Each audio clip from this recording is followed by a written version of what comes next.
ntabwo njyewe iyo ngiye koga buri gihe sanga amazi yatose niba ndi kunuka nk'agahene mwanga niyo isanze amazi yatose koga ndabyihorera mujye mubuza amazi gutoha zarabutse ngo ibiryo byarabuze ubu ko njyewe watso njyewe amashu yonyine ubu sabundusha ubu mundusha kuba keza mwagiye mureka mwana ahubwo ndabwata mukurimi ubwo ni ibiki ni wanyu mutije amaboko mu mifuka mukore ubu reba niyegereje ariko yarari none se basaruye atarimo mwebwe mujye murya amashu ajya vitamini K kandi nanone umuntu uzamuka adakoze subscribe ubwo ntiyiga dusura kuri gitare rasi kora subscribe ukuzana wowe witwa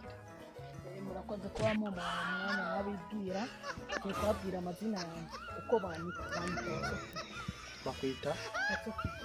bakwita amazina yawe bwite n'ibindi uko banyise niko mba nitwa kuko ntabwo njya nibura ngo nihamagare ubwo uko banyise ubwo niko none se niko ababyeyi bawe bakwise ahari bari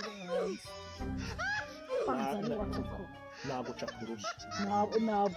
ntabwo capurushye njyewe reka mbikubwire ntabwo capurushye waba uteganyije ubwo impamvu mbwira amazina yawe bwite yewe banyita watsoki we kuhagurutse nta muntu uguhamya nyine mutubabarire nta jambo twatse ariko mu mutubarize impamvu ari kutunukira nkagahe nawe umwana kabyanya byose nk'agahene ngo uri kunuka nk'agahene yewe areka pe ibintu uvuze uri seriye njyewe ni seriye ari kutunukira nk'ihene hubwo ishaje